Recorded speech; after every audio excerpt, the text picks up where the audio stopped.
Welcome to the hottest real estate topics on the planet, keeping you up to date with all the creative ways to buy and sell real estate without bank qualifying, so anyone can build real income starting today. Here is another great show with Dealmaker Bill and Pete the Rookie.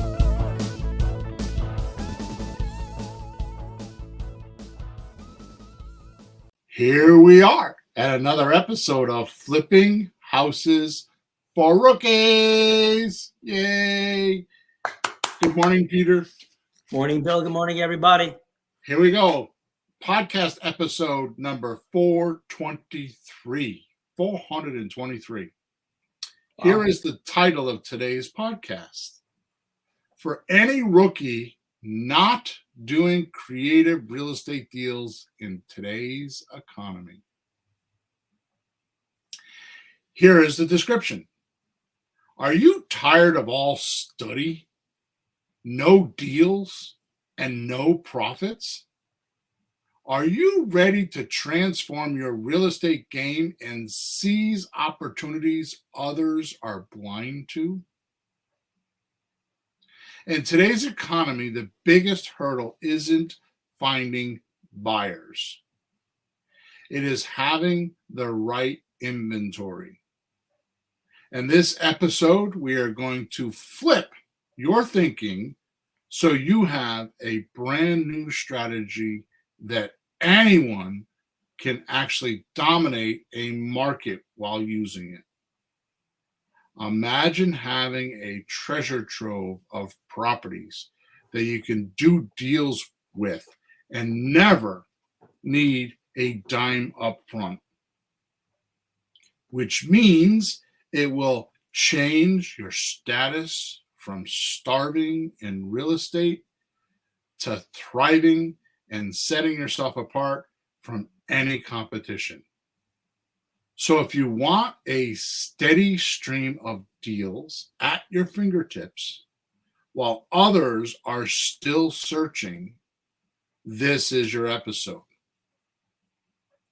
But here is the kicker. This method is so effective, so revolutionary, that the big players don't want you to know about it. It leaves the playing field. I'll give that to you again. It levels the playing field in a way that threatens status quo. The clock is ticking. While you are listening to this, savvy investors are already putting these secrets to work.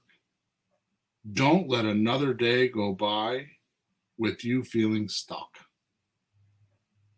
Your empire awaits. Are you ready to claim it? Ta-da. Sounds good. The old part I liked, Tell you me. said status quo. Yeah. I don't like the status quo. I like that part. Beat the status quo. There you go. All right, let's do some of our housekeeping type activities. So this podcast is made only to alter your thinking about real estate. That's why there's so many of them. It's a thinkingness. If it used to be in the beginning, we would change your doingness. We would try to get you to change your do things. So I am working on a private podcast channel that is not broadcasted everywhere. It's a private channel that you'll need to sign into or log into once and download an app because it's our own app or an app that we use that we pay for. And they're going to be private episodes. So soon everything will be pushed over to there. Okay. You'll find that link in episode 422. That link in the description of 422 will get you logged in there. So if you want to go check that out. In the meantime, we're going to continue here for a little bit longer, some more episodes, and we'll give you plenty of warning when we stop recording here. Okay. As soon as we get that whole system up and running and working, then we are going to announce that we're going to stop doing these podcasts because 423 is a lot of podcasts, millions of downloads, right? So with that said, We record on a Thursday morning, 9:30 a.m. Eastern Standard Time. We live stream to Facebook, to LinkedIn, and 2 channels on YouTube. One is Flipping Houses for Rookies, and the other is Creative Real Estate REI. Creative Real Estate REI Replay. Okay? If you have any questions, you are more than welcome to join us during the podcast in any one of those platforms. Wherever you can type something, you can ask a question. If you have a question that is not pertaining to the podcast, you need to go to flippinghousesforrookies.com or creativereireply.com. Go to the support ticket, put a ticket in there, and I will gladly answer them. If you want to join our WhatsApp Messenger group, our little mastermind group with about 100 people in it, you go to WhatsApp Messenger and log into Let's Talk Real Estate. Okay? Don't forget to subscribe to us, and don't forget to like us, and don't forget to leave a comment. Whew, I always don't like that part of the podcast. Well, we'll do something new when we have our private podcast. Yeah, we won't need to be doing all that. All right. All right, Pete, today our rookies stand at a crossroads. Right? On one path lies a struggling, too many already know. Right? I said struggling, it's a struggle. On one path, one path lies a struggle too many already know and are familiar with.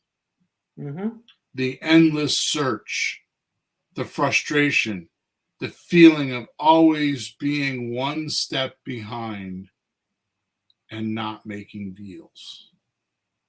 And the struggle of someone coming out with a new strategy or a new idea that you need to go study and buy a course for, and another book to read, or listening to podcasts like this for 400 and something episodes.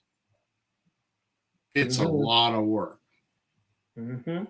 On the other path is a world of abundance where deals come to you and creating a whole new level of problem. Where the biggest problem is deciding which opportunity to pursue next. This isn't about time and money any longer. I've removed that. But instead, a whole new way to think and act while around real estate sellers. What I'm about to encroach upon today and sneak in your mind with is something so crazy. I can't believe it's taken me 30 years to actually see it, feel it, and touch it. And it reduces everything that you ever thought about real estate down to what I'm going to teach you today. And point blank, this is probably, and I know I've said this in the past, but this could be probably one of the most impinging podcasts that you could listen to about real estate ever. And I'm going to back up my words today. I'm going to back up again. This isn't about time and money any longer. And today I'm going to reveal the number one hidden secret that real estate gurus don't want you to know. And it's right under your nose. And if you know these hidden secrets I'm going to tell you about today, these gurus can't charge you big bucks and keep them hidden from you any longer. Here's the first thing I need to expose. So before I get started, any questions, anything? I'm good?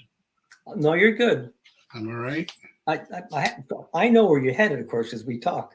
Yeah. But nothing's confusing so far. We're just wondering what's going to come out of your mouth next. There you go.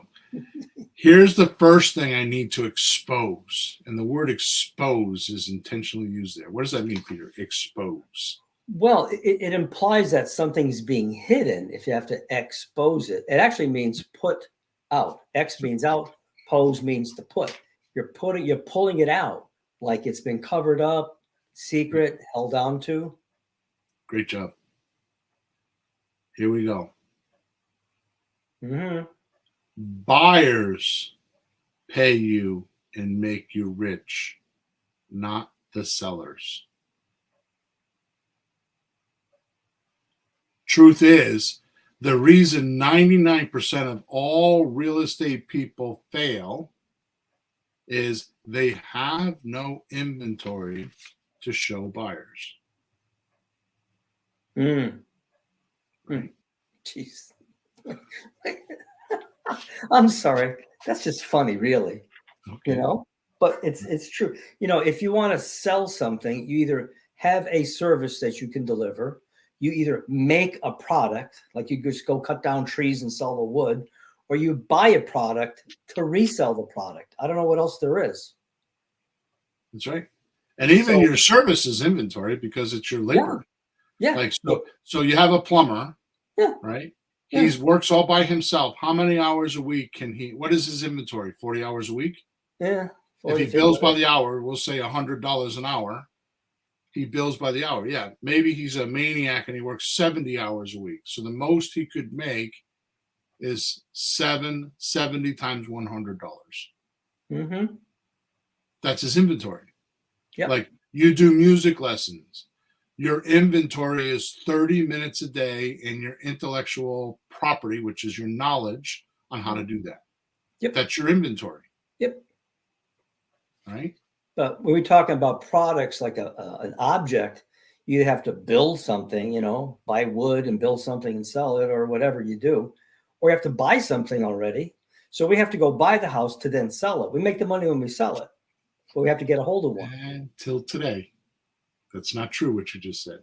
Oh, good. See, I'm going to disabuse because I've said that for 30 years. Mm-hmm. But think about this. Mm-hmm. If you logged into or onto Amazon and there was nothing there for you but a blank screen after you got the search back, would you crack open your wallet and pay Amazon? Oh, man, I have to hop in my car and drive to a store again. Ugh. Okay, so let's say you did that. Let's say you hopped in your car and went to the store and you went to Walmart. Get to the store, the shelves are empty. And the shelves are bare. I see where you're going with this. Right? Now, proof of this is, remember COVID? Yeah.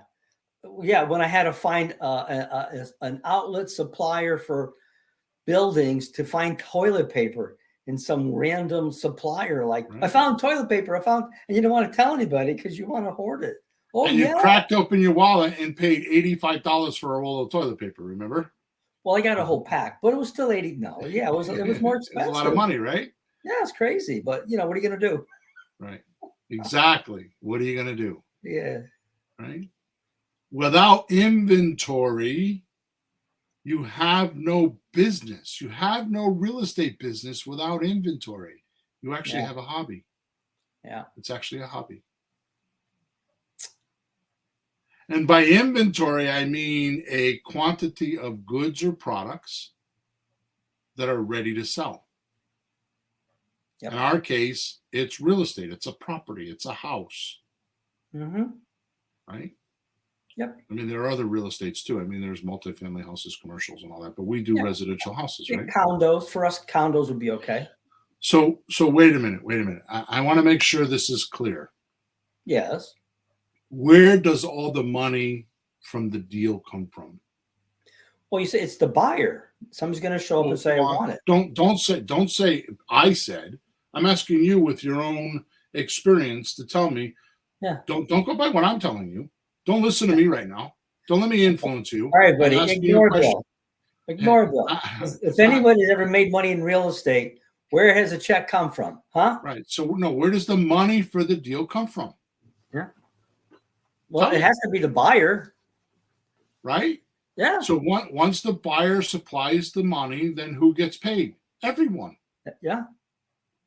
Right. The idea is that you collect more than what you owe and have a profit. Yep. So we've been dancing around this now for some time because I keep telling you, and we've done a few podcasts on it, like you need to study your buyer, not your seller. And if you want to make a deal, how long ago was this, Peter? I mean, you tell me because I don't remember. How long ago did I tell you to make creative real estate offers? The best thing in the world is to go talk to your buyer, see what they're willing to pay, what they're willing to do, and then go back and tell your seller that with a difference between it. Like, so buyer says I'll pay 200. You go back to your buyer and say, I can only pay 180. You don't need to study creative real estate anymore. Yeah. And when you say 180, it's not because you're just, looking at a pencil and paper and just coming up with it. It's because that's what the market said. What are you going to sell for more than people are going to give you? They're not going to give it to you. They're not going to give it. My point is that the seller said they're willing to pay 200. The buyer. The buyer's willing to pay 200. Yeah. So you go back to the seller and it's anything less than that, 195, 190, 185, 180, something like that. Anything less is how you make your money. Mm-hmm. So why do we worry about getting stuck with real estate? I think it's because when we talk to the seller, we look at the deal, and I'm speaking for me now. You look like, well, will this work? I think he wants too much. I'm not sure if it'll work. I start thinking a little bit like, can I do it or not? And you just made the point a few weeks ago that just put that out of my head. Keep reminding me because I'm so used to thinking like that. Keep reminding me. But like, whatever the guy says, go, okay, I'll give it a shot. Put it on the market. What do you got to lose? Because we're not paying him that. We're just signing the paper to go do the deal and see. Right? I'm going to go over that. Yep. Yeah. Sorry, I blew it. No, you didn't blow anything. It's 100%. I want you to think like this. Yeah. Because it's thinking backwards because we spend so much time trying to get the deal. Yeah. That we're not looking at a rate of return for our time. Mm-hmm. So I'll give you a clue. I'm completely off script right now. I'll give you a clue. Honest to God, I could talk about the rest of this podcast about this thinking process. I've been stuck in it now for maybe a month. It's been weeks, and I just can't get it out of my head. I don't know if you've ever had that happen to you, Peter, where you see something and it just changes your life. You learn a datum and it just changes your life. Mm-hmm.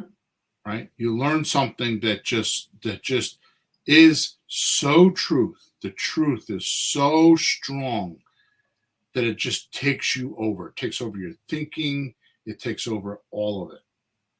Yeah, that happens every time I talk to my wife, Bill. Not yet. No.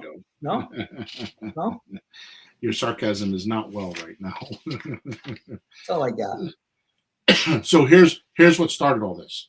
Yeah. The word is transformation. Mm-hmm.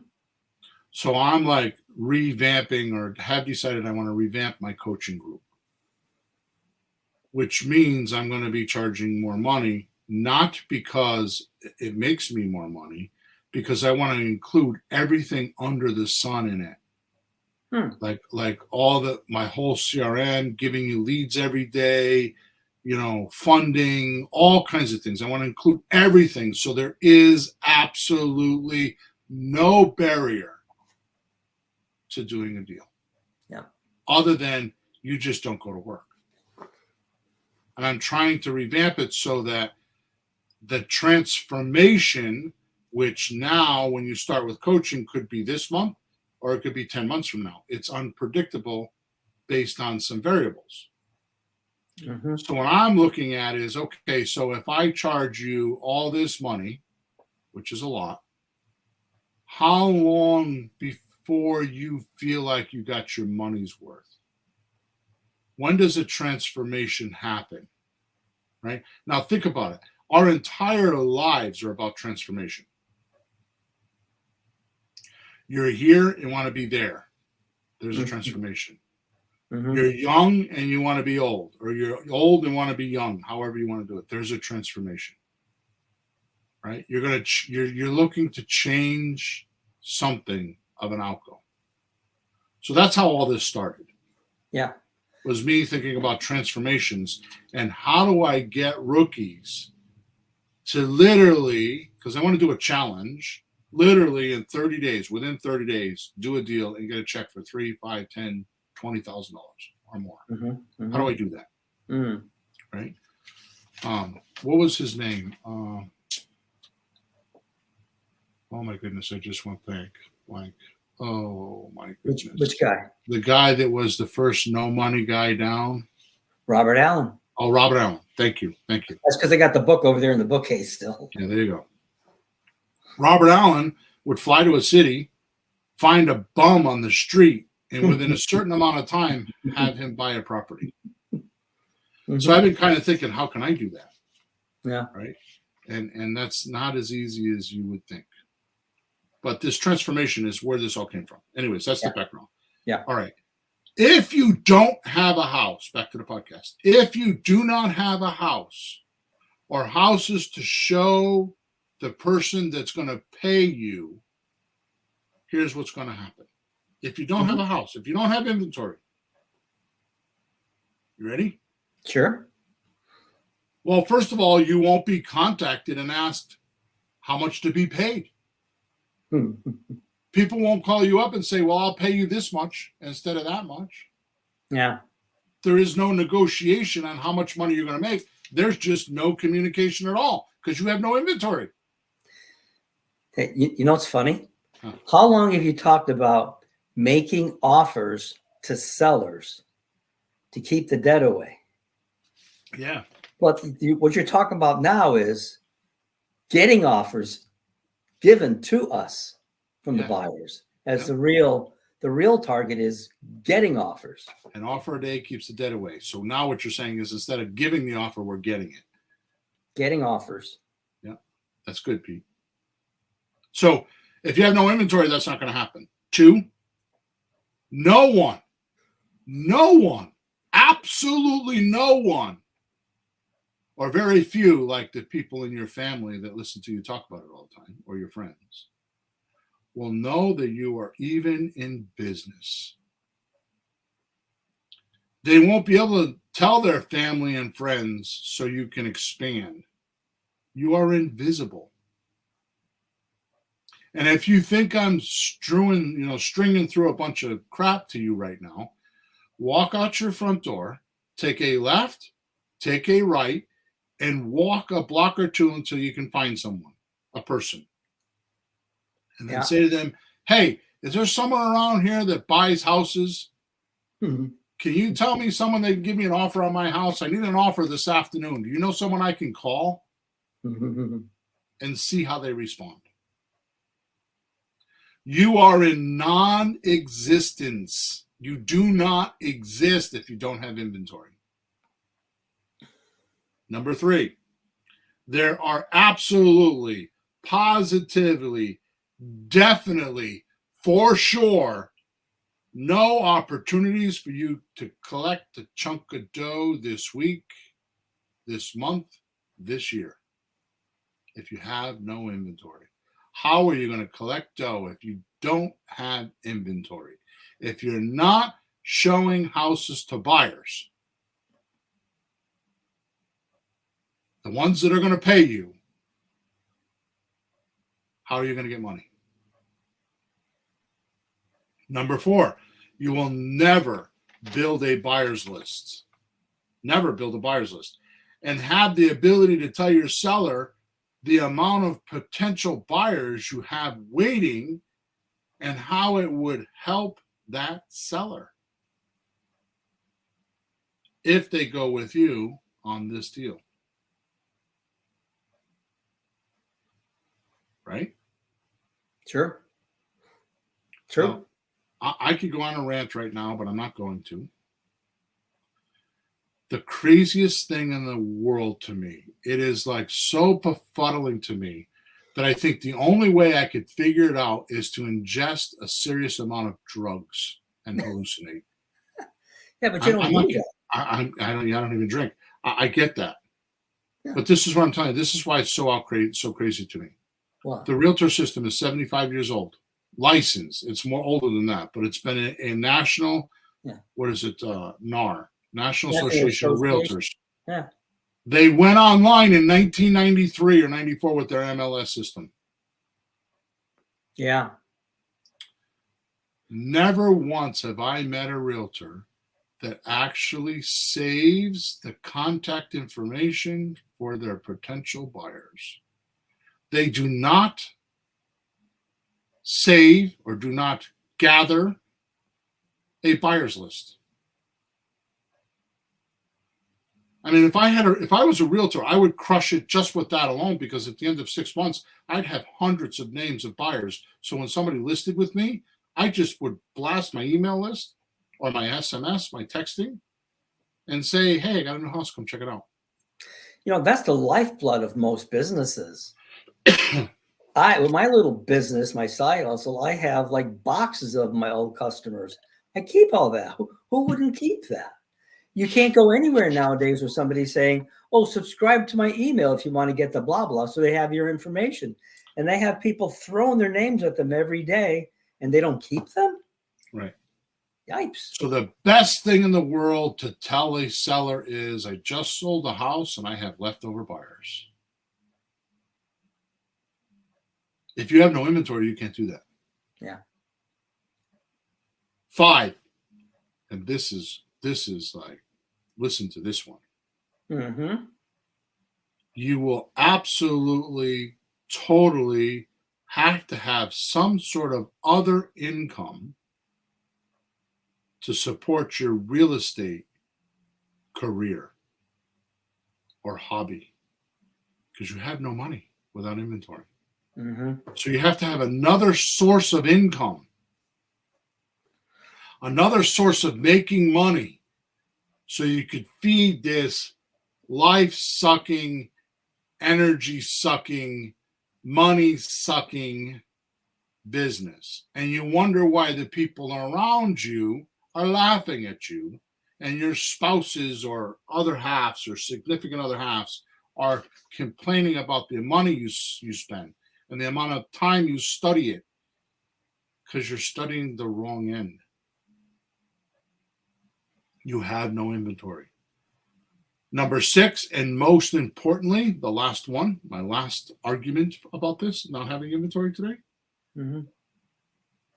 You will spend endless amounts of time studying real estate. And according to surveys, it's often decades without ever getting paid or truly get the experience you need to master this craft of finding real estate documents that you could flip, like we do in creative real estate. Yep. Remember, I named this a couple podcasts ago. There's FREP, FREP, and FRED, FRED. Mm-hmm. Most realtors and most people in the world flip real estate property. Mm. Creative real estate, we flip real estate documents. Flip means buy and sell quickly for a profit. Yeah, it doesn't mean renovate. People think flipping is renovating. It's not. Could be, but it's not the only. Okay, this brings me to my main point and most valuable point for today. This is the transformation. So we recognize everything, which is really cool. I think that's what I just said to you is a great observation on my part. And I'm not patting myself on the back. I'm just saying, if you just look at it, it's just truth. Sure. Can't argue the point. Exactly. Can't argue that. The absolute amazing insider secret I promised you today is, in this episode, you need to get the seller to give you property to present to your buyers on consignment. So you not only have inventory, but free inventory to show off to buyers for high-end profits. And by consignment, we mean an arrangement in which goods are left with a third party to sell. And in our case, the goods are a house or a piece of property, which is sort of a lie because it's not absolutely true. And I'm going to teach that to you in a minute, because we actually have two types of goods. One is we sell the property, the other we sell the financing. Mm-hmm. Mm-hmm. Right? Depending on how we sell it. So we need to find sellers that are willing to let us use their house on a consignment transaction. In other words, I'm going to open something on my screen here. So consignment refers to a trade agreement where a third party or consignee sells goods or products on behalf of another business or individual, also known as a consignor. In this arrangement, the consignor does require immediate payment from the consignee, right? So we are going to, well, let me ask you this. How does the realtor do it? Mm-hmm. Well, that's the funny thing. When we think of, anytime you're in a business, you're supposed to look at what everybody else is doing, just so you know what they're doing, so you can do something better, not worse, take advantage of some way. But the realtor just does exactly the same thing. They don't pay the seller to sell the house. They sign paper. The buyer shows up. Everybody gets paid. He's a third party. We're a third party. Right. We have different documents. Right. The difference is the realtor needs a license because they're not part owner of the property. So there's a bunch of legalese that says how they get paid and what the fees are and how to not be dishonest. When we use an option agreement, which is the right to buy but not the obligation to purchase, we are actually getting a small equity share in the property, which makes us part owner legally. And because we're part owner, we can sell the property with a license. Yep. Okay. How do we get these houses on consignment deals from sellers? So I strongly recommend you get paper and pencil. And I strongly recommend that you write this down, because I'm going to give you something that I'm not going to write up for you. I'm not going to put it in a document and give it to you for free. You need to work for this. But it's easy enough that you could write it down. I think it's 4 or 5 steps. It's four steps. You should write it down. So here you go. You start with number 1. Ask the seller, is it more important to you to get your price or make more profit? Peter's saying. So number 1, obviously you need to ask it when you talk to somebody about a house, is the house still for sale? Whose name is on the deed? What is the price that you're asking? And then the next question is, it could be this simple. There's more to this if you want, but it could be this simple. The next question is it more important to you to get your price or make more profit? So number 2, their answer or their response is key. It is a major point in this conversation.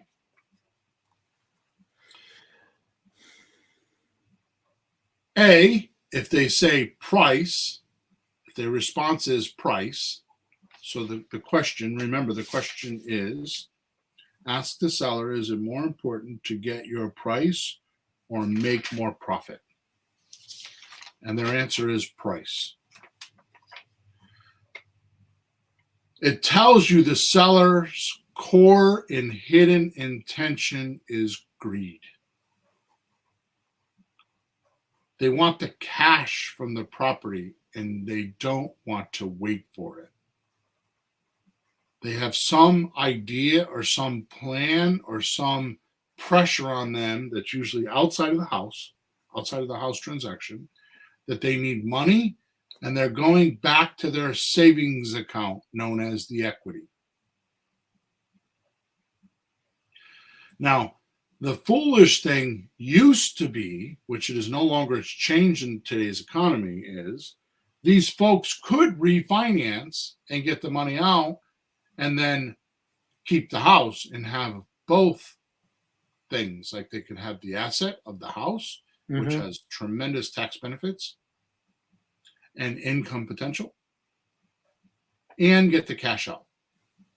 So we used to suggest that to people that have a lot of equity. We'll go get a home equity loan, a line of credit, a HELOC, or go refinance, and we'll take the property over. We'll take the property over subject to your existing payments, and you don't have to pay for it. You get the cash. Unfortunately, in today's economy, that has changed because we went from having 3 and 4% interest rates to 6, 7, and 8% interest rates, and it it actually affects the cash flow on the deals significantly. Yeah, my HELOC loan went from 4 to 8%. Yeah. It's a big difference. Yep. Okay. I actually have a subject to deal that I'm working on right now, and it's a $230,000 house that was purchased like 6 months ago, and his payment is $2,385, and I'm having trouble. I'm like, I don't know what to do with it. So we found an FHA mortgage that's willing to reduce his interest. And it's going to change the payment by $400 or $500 by like 2 or 3%, 2% or something like that. Yeah, it's a big deal. Which is now more plausible for me to sell this house. Yep. All right. So if we ask the question, is it more important to you to get your price or make more profit? We just talked about if they said price. Yeah. If they say profit, more money tells us that he wants to make more profit, right? Yep. So when he says, I want to make more profit, obviously that's what he means. And we'll wait to do that. And in that particular case, we're going to give him an offer that he can make up to 70% over market value. And I'm going to go over that. Okay. Number 3 on the blueprint. Now that you know which it is, need or greed, because greed is they want all cash now. Need is they want profit, more profit now. Right? You can give an offer. Because now you know which one it is. It's simple. You don't need to think about all the creative real estate deals and loan to value ratio and all that stuff we've been teaching for a million years. If it's a greed deal where they just want all their money now, you're going to sign a 90-day option agreement with them with a 5% discount as a minimum. Because the realtor would charge them 5%, right? Yep. So what we're going to do is we're going to sign a 90-day option agreement with them. So if it's a $400,000 house, we're going to get a 5% discount, which means $20,000. Right? Yep. So we're going to sign an option agreement for $380,000.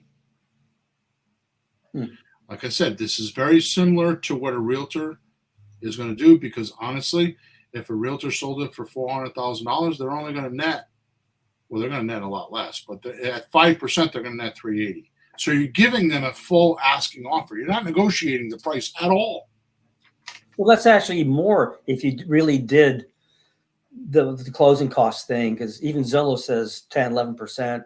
Right. So 5% is a better deal for them. Right. It really is. Okay. So that's a greed offer. You're going to give them a greed offer, which is sign a 90-day option agreement, and we're going to go sell the house on an option. I'm going to talk about that in a minute. B is they say they want profit. So on a need deal, which is they want profit, they need profit, you're going to do a slot deal, which is a sandwich lease option transfer. Means we're going to get an option agreement from our seller and we're going to transfer it to our buyer for a profit. So we're just flipping the paperwork. Yeah. Okay. Now here's the magic, and here's the billism on this. We use what we call my Grand Slam offer script. And this explains how the seller, if they're willing to wait for 36 months or 3 years, can get up to 70% more than market value. And the way we do that is because we're going to show them how to get cash flow. We're going to show them how to get payment principal reduction. We're going to show them how to get depreciation and appreciation. And the script and the calculator does all of that for you. It's simple, Simon, once you have it all. Okay? Which, by the way, in the description today is a link on how you can get all that stuff. Okay? So, if the asking price of the house, right, is $300,000, you're going to show them how they can get $395,000 for this house by waiting 3 years. Right? Yeah. In today's economy, I've not seen, unless you're below $200,000 houses, and because I coach all the time, in today's economy, I have yet to see this Grand Slam offer now produce more than or upwards of $100,000 per property. Yeah. That gets people's attention. So now, if they tell you that they want to go off and they need a down payment, or they need, they need to buy another house and they need the money for another house, you're going to say, yeah, but I'm making you $120,000. Are you going to give up $120,000 to go get a $30,000 deposit? Isn't there another way that you can get that money? And 85 to 90% of the time they say, yeah, actually, I could get the money somewhere else. Yeah. Right? Makes sense? Oh, yeah. It's math. Yeah. All right, number 4. Now you have 2 ways to get a house on consignment. You could either do it with an option or you could do it with a slot deal. Those are the 2 ways you're getting the house on consignment, because both ways you're getting an option. The first way, you're just getting an option to sell it. You don't need anything else. The second way, you're getting an option, and then you're going to attach a lease to it and allow them 3 years to get qualified for a mortgage. Yep.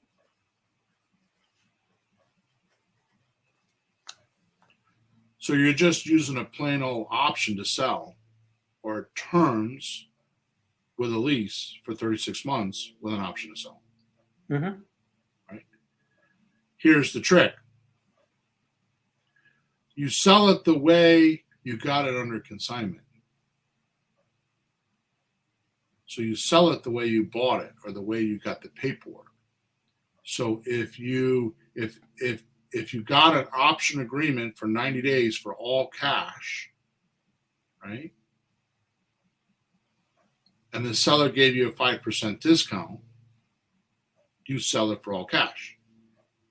So here's how you do that. Let's say we have a $400,000 house, like I spoke about before. Mm-hmm.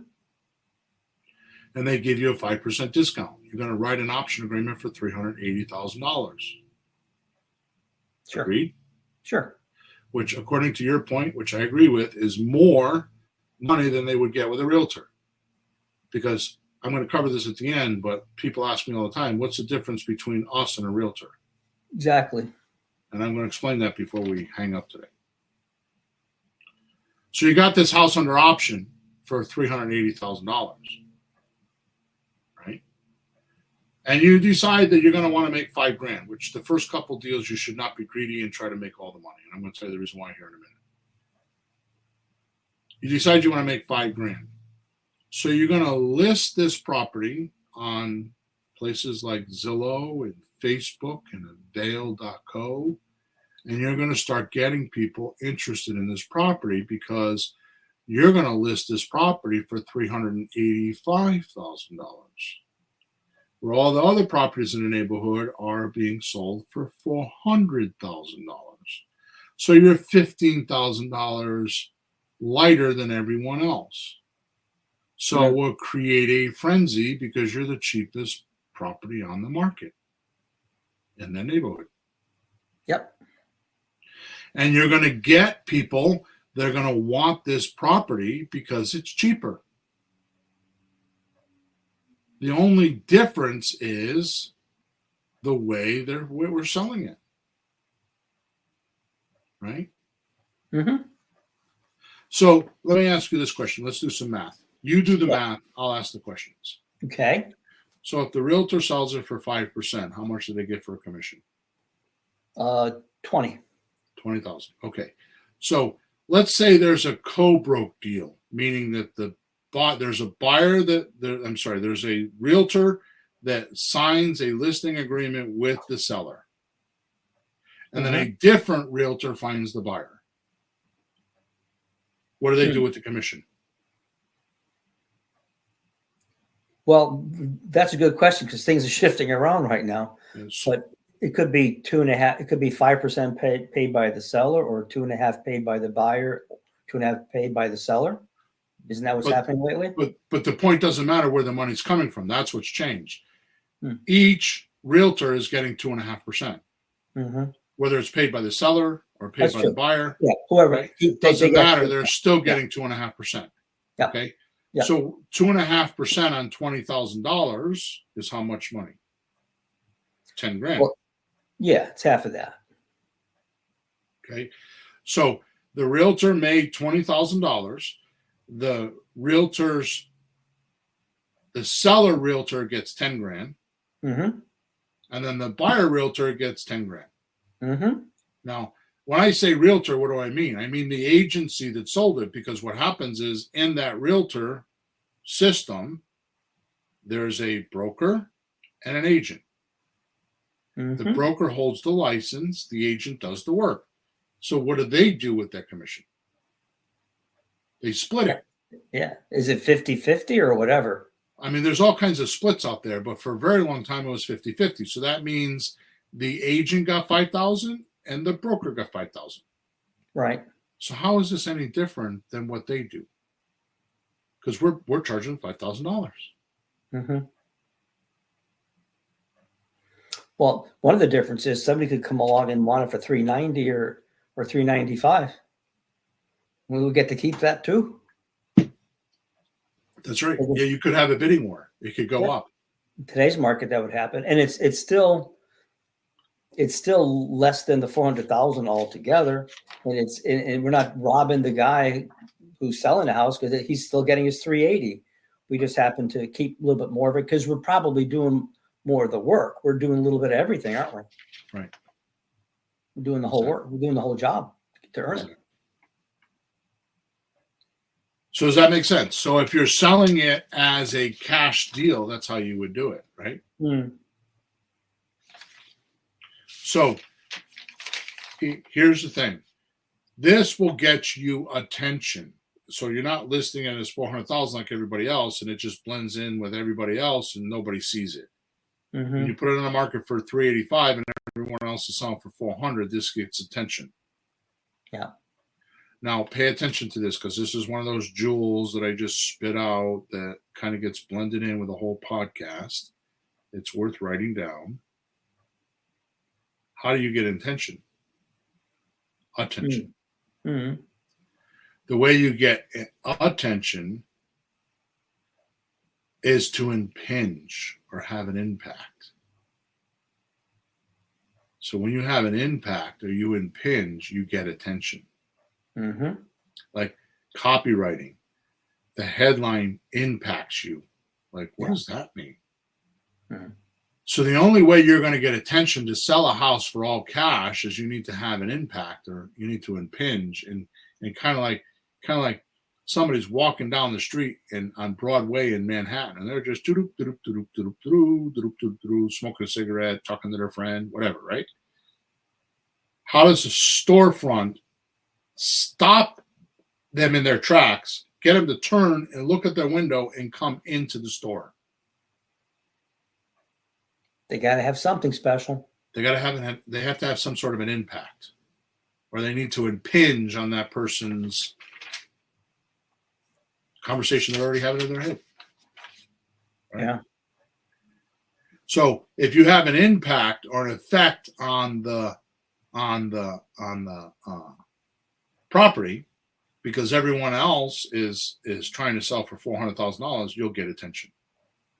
Very important for option agreements and all cash. Mm-hmm. Now, if you got a slot deal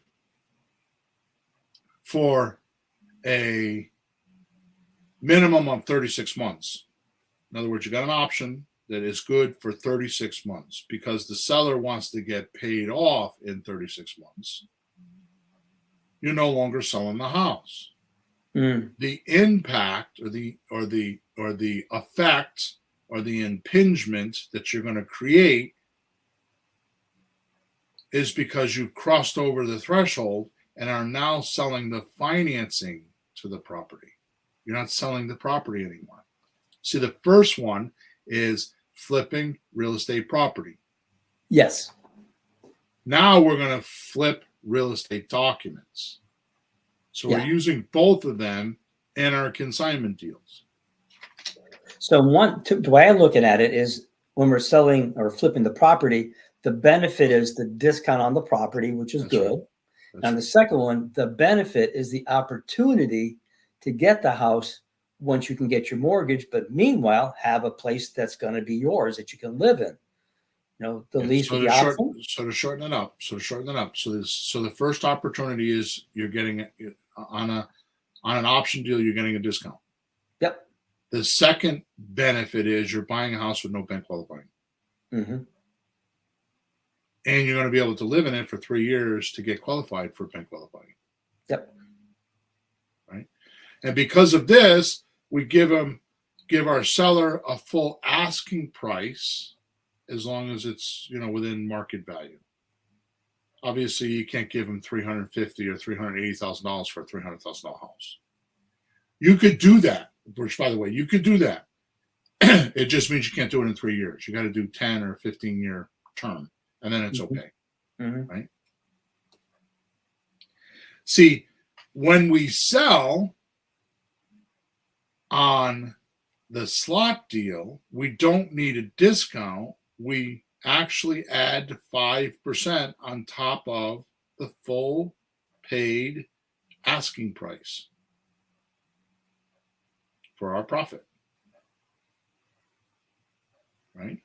Mm-hmm. So you might think, why would a buyer want to do that? Well, if you were to buy my computer today for $1,000 in cash and pay me $1,000 in cash, you paid $1,000 for my computer. Common sense. That's logical. Yeah. But if you were to pay me $1,000 for my computer today and you put it on your credit card and paid for it over the next 3 years, there's going to be fees from that credit card, and you're going to pay more than $1,000 for the house. For the computer. Mm-hmm. A house is exactly the same way. I didn't make these laws. I didn't make this happen. This is not my think up. This is what America's like. No, it's really natural to me. Like, wait a minute, you're going to make me wait 3 years to pay the house? Well, what are you going to give me to make me wait 3 years? Right. If you're going to, I'm waiting, give me something for waiting. So that's a little bit extra. And they're still better off because if they don't do that, they're renting and renting and renting and renting and never get the house. Look how much money they're spending now just renting the rest of their life because rents are going up. They're not going down. You're talking about the buyers, yes. Yeah, as far as the buyers. At least if you buy, you freeze the rate. Right. You freeze the rent to the amount you have to pay every month. It's not going to keep going up on you. For at least 3 years, yeah. Well, it might increase, but not by as much as the inflation will. Yeah, but once you're in, that's it. Then 5 years. My kids have bought houses. The first year or 2 or 3, it's a little tight. Then they get little raises at work. They get another paycheck. They get a bonus. Next thing you know, they're ahead of the game. Right. The mortgage didn't go up. It starts looking My mortgage used to be $240, $245 a month. Oh my God. That was a lot a bunch of years ago. Right. Now it's gone, but that got easier every year. It got less and got smaller on us, Yep. It's a great benefit. For a few bucks, it's a good benefit. You're not screwing anybody by doing that. That's the point. Well, the interesting thing is if you do the math on a realtor deal and they go get a mortgage and you do a 30-year mortgage, you're paying 2.5 to 3 times the amount of the price anyway. So if you bought a house for $300,000, by the time you get done paying your payments with principal and interest, it's almost $900,000. Yeah, you put that in a mortgage calculator at the bottom, it'll tell you. Altogether, you will be paying blah. It'll tell you. All you got to do is take your principal and interest payment and multiply it by the amount of months that you have to pay for it. That's how much you're paying for the house. Sure. All right. So as you can see, done this way, we are mirroring everything they can get with a realtor plus more. For example, we only have a 90-day agreement that can be broken without any legal ramifications, like a realtor listing contract. Now, some of the listing contracts, and I will tell you the worst is Berkshire Hathaway. I would not hire a Berkshire Hathaway agent. I had one and stopped using her because of her contract. It actually lists inside of the contract that if somebody sells a house on a lease option, or if someone sells it subject to, and it uses all of our language, they still get paid a commission up to 6 months after the listing expires. That's the part that's go crazy. read it. Go read it. It's there. 6 months after the expire, they still want something. Wow. That's like alimony. Yeah. So, I mean, go read it. I'm not making this stuff up, right? No, so that's so when we sign an option agreement, we don't have that. We're going to sign a 90-day option agreement with them originally until we find our buyer. Then we're going to change all the paperwork.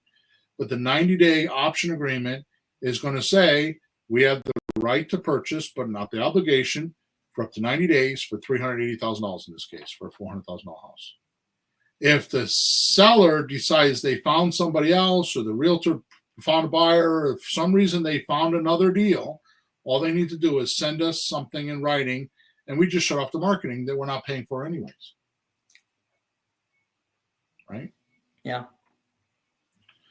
So another benefit that we have is we have a buyer's list, right? So I had no clue why realtors don't collect buyers' names and IDs when they do open house. I mean, they try to do it with open houses and stuff, but there's no software that I know of, unless something's changed in the last couple of years, right? To do this. Now, for our listeners, don't worry.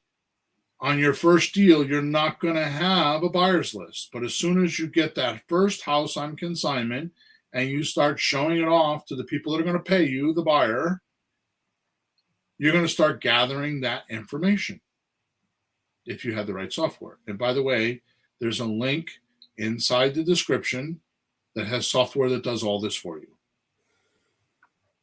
Okay? It's all automatic. We put it on autopilot. Right? Mm-hmm. Also, another valuable point is that we are going to either, like I said to you, we're either going to sell the house on a discount, because a discount that the seller would normally pay anyways. Mm-hmm. Right? They would normally, if they hired a realtor, they're going to pay that 5% no matter what. They're going to pay more than 5%, but they're going to pay that 5% because, there's other closing costs, right? Mm-hmm. They're going to sell it for 5%. So they're going to pay that no matter what anyways. Yep. But the difference is, instead of us pocketing that 5% to pay seller agents and buyer agents and brokers, and because there's too many hands in the pie, so the number's too high. Yeah. Right? What we're going to do is we're going to just take our $5,000, which is really, if you think about it, it's 1.25% of the deal. Not 2.5. But because the broker and the agent split the 2.5%. Oh, yeah. I thought you said our They get 1.25%. Sure. So I'm saying it's our $5,000 is really 1.25% of the deal. Yeah. Right. So as long as we're making 1.25%, we're on par with the realtor, right? Yeah. So the benefit to the seller is we're going to sell it as a discount, right? Because the seller's still paying, they're still getting the 380 no matter what. Mm-hmm. So we're going to sell it at a discount, and we're going to get a frenzy of buyers because it's on a discount. So that's a benefit to the seller because we're not going to glom all the money. We're going to give it to the buyer. Mm-hmm. And let the buyer feel like they're getting a deal, and it'll be a quicker transaction. Sure. Get in and get out. Or if they're willing to give us 3 years, we're going to sell the ability to buy with no bank qualifying and rent for 3 years or pay a lease for 3 years. It's not really renting, but they pay a lease for 3 years, and we're going to help them get bank qualified so they can get the money to pay off the seller and own the house for the next 30 years. Mm-hmm. So those are the benefits we have over the realtor, right? Now, one of my final points for today, before we bug out, because we're going to be longer, we're going to run another 10 minutes or so, 15 minutes. Today's a little bit longer because I want to make this point, right? So now for my last point for today, one of the final points is, and most critical part of this podcast, because you don't have to negotiate deals, there is no more negotiating. You don't need to know deal structuring. Create real estate deal structuring. I mean, after all, realtors don't do that, right? No. The game changer, again, with you and I talking the last few weeks about this, real recent, is that, well, think of it this way. Who's killing the deals? When we talk to sellers, they go, I want 400,000. We're killing the deals by saying, I can't do that. It's too much. Or I can't do that because. What if we just said, okay, I'll do it. Right. And you put on the market. If it comes back like people won't pay any more than whatever, then you go back and say, hey, that's what the realtor does. They never say, no, I can't sell it. They just go for it. And then they adjust as they go. That, to me, was the game changer of just say yes.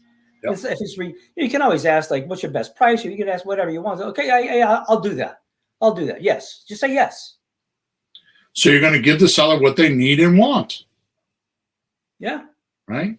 And you will easily get inventory to present to your buyers on consignment.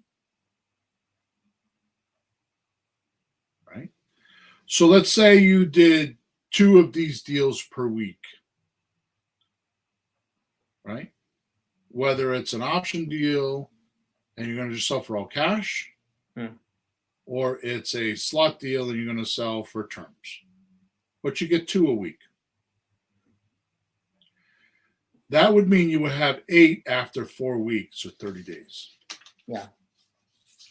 Now, do you think one of those 8 deals will pop and get sold so you can get $5,000 or $10,000 chunk of dough or more? How hard is it? Right? Again, this is what the realtor does. They write books on writing listing agreements and putting them on the MLS, and then that's your pipeline, filling your right. Yeah. Now wait a minute. What? If you got into your second month and added 8 more, you have 16. If you haven't sold one the month before, which is likely you will. So now you have 16 houses in your inventory, which means you just doubled your chances to get a $5,000, $10,000 or more chunk of dough in the next couple months, right? Okay, now do our third month. and you get 8 more houses,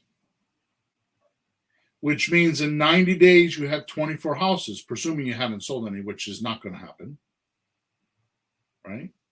In your inventory to present to buyers to crack open their wallets and pay you your profits. So I don't know, unless you are not doing what I tell you today, I don't know anyone that could not make money with 24 houses on the market on consignment for very little money or no money at all. Now it just becomes a numbers game, right? You just keep it simple. Like I explained today, you don't do any other kind of deals. Now, are you going to become a multimillionaire like this? Maybe, maybe not. You could ramp it up just like this is going to replace the wholesaling game. Yeah. Oh yeah. Because in wholesaling, they're always trying to teach you how to make $5,000. This is going to replace the whole wholesaling concept. If you do what I'm talking about today. Yeah. Getting houses on consignment, presenting them to buyers, and getting paid. Right? Hey, to answer your question, are you going to become a millionaire? Aren't some of these houses going to turn into something else? Like, I was just going to say that. Right. So what's going to happen is by pure outflow, you're going to run into subject to deals. You're going to run into seller finance deals. You're going to run into other deals just by the nature of the business.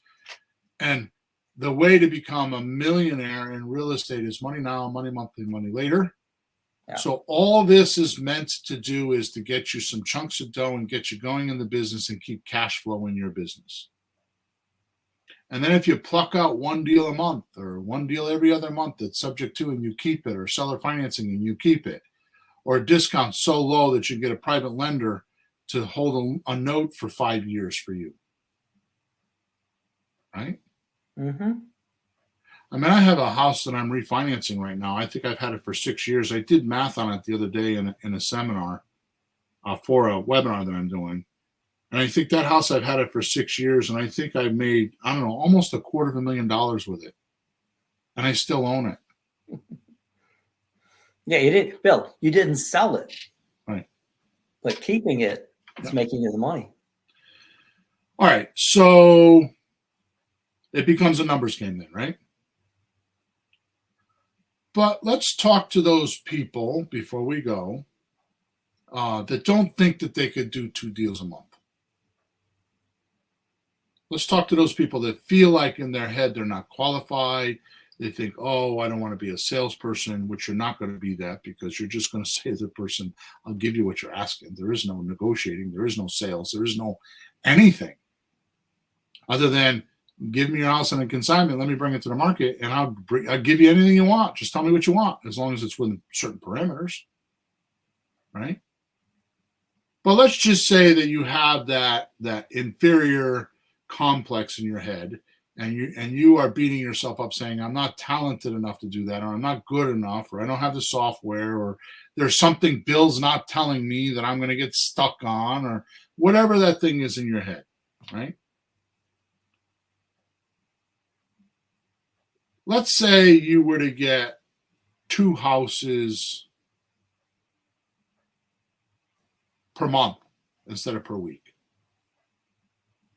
Okay. That's still 6 houses over the 90 days. Right? Do you think you could find one buyer with an inventory of 6 houses to give you $5,000 or $10,000 profit? I don't understand why not. And I have to tell you that if you do the math on 5%, right? Because here's the thing. I'm saying $5,000 or $10,000. That's actually low in today's economy. Because I'm telling you that if you just do an option agreement with, they want all cash. If you do a slot deal, you're going to get 5% over the 400,000. So you're going to sell for 420 or 419.9. That's 20 grand. Yeah, it's true on the slot. Yeah. That's 20 grand. Yeah. Now, maybe you get 10 grand up front, and then you get down payment assistance. You get a check for $400 for a month for the next 3 years, and you don't even own the house. right? And that's the down payment that the buyer's doing. And if he buys it, or when he buys, that's his down payment. So he's got to put 5% down. Right. He's got to come up with maybe 10% at some point. The more he puts down, the more he gets in front, the less his mortgage will be. So it helps him. It's not like it's money out the window. He goes to the bank. That's his deposit. Yeah, I already paid it. Now all he needs is the mortgage. It's already paid. He did it. Right. Doesn't matter that it was 3 years earlier. You're just going to have the evidence that he paid it, and that's all you need. Yeah, it's not money out the window. That's his down payment. The bank doesn't ask for a down payment when they move in, and then a down payment 3 years later. They don't ask for that. They want one down payment, not two. Yeah, they're willing to only pay 95%, whatever that is, in the mortgage. They don't want to do 100%. They don't want to be leveraged up to the max. They want a little breathing room. So they're gonna give 90-95%. You pay the rest. They're happy. That's all they want. Now wait a minute, Peter. Wait a minute. There's one last thing. I know we're way over. I know this podcast is long. We're talking about 5%, right? Well, this is just pure math. What about the dudes and dudettes that are out on the West Coast and the houses are averaging $800,000, like in California, right? Certain parts of our spectrum, like down in Fairfield County, a cheap house is $800,000 or $1 million. Yeah, Southern Connecticut, near New York City, sure. 5% on an $800,000 house is $40,000. So now instead of selling, $40,000 on an $800,000 house means you're going to get an option for a cash deal for $760,000. It's very possible to sell that house for $775,000 and be $25,000 below market value. Now you're making $15,000 on one deal. Yeah, you're better off to be in these higher markets. Oh yeah, by the way, people that own those houses are usually more savvier with money than the people that own $150,000 houses. Yeah, it's easier to talk to. They're easier to talk to. They'll compare it to this way or that way, and our way is a good way. Yeah. So if you're doing $40,000 deals, just two of those replaces most salaries for our listeners per year. Yeah. So you're going to tell me if you didn't do this, you couldn't figure out in a neighborhood with $800,000 houses how to find two of them for an entire year and do this and make $80,000? Come on. If that's really happening to you, it's something wrong with you. Point blank. Just get out of the business. It's not for you. You have a personality disorder or an interruption in your head, or you have a conversation that is just not true. Your fixed ideas are incorrect. I mean, I could go on and on invalidating you. I mean, why not have me invalidate you? Because you yourself are invalidating the hell out of you. So why not hear it from me? Maybe I'll rattle you and say, that's not true, Bill. Well, then why are you telling yourself that? Right? Okay, we got to go. I will admit, you can do all this stuff we speaketh today manually. You can do all this stuff I speaketh of today manually. But it cuts down on your organization skills and your production. So I put a link in the chat to show you how to automate 90% of doing these deals. 90% of our selling machine does more than 90%. It almost sells the house for you. Like you're barely pushing a couple buttons to get deals. You're putting an ad out. You spend 10 or 15 minutes putting an ad out on 2 or 3 different websites, and that's it. We do the rest for you. It's incredible. We even do the documents for you. Okay? So you should go check it out. All the buying and selling. We could automate 90% of this. All the buying and selling to get your chunks of dough easier and faster. So just go. There's no sales pitch or nothing. Just go check it out. What I did is I broke it all down. There's no long webinar, education, all that. I just broke it down in a video that explains how it works. and it's either for you or it's not. Okay? So thank you for listening to us today. I'm sorry I went 14 minutes past the hour. I appreciate your support. Make sure you subscribe to us wherever you're watching us or listening to us. Make sure you like us and leave a comment. If you need personal help, you can go to flippinghousesforrookies.com or creativereireply.com. Top right-hand side is a support link. And if you wanted to get into our little mastermind group, you can go to WhatsApp Messenger and look for Let's Talk Real Estate. If you can't find it, just put in a support ticket and I'll send you a link. With that said, we're over now. Again, thank you. And we will talk to you on episode number 424. Have a good week. Flourish and prosper.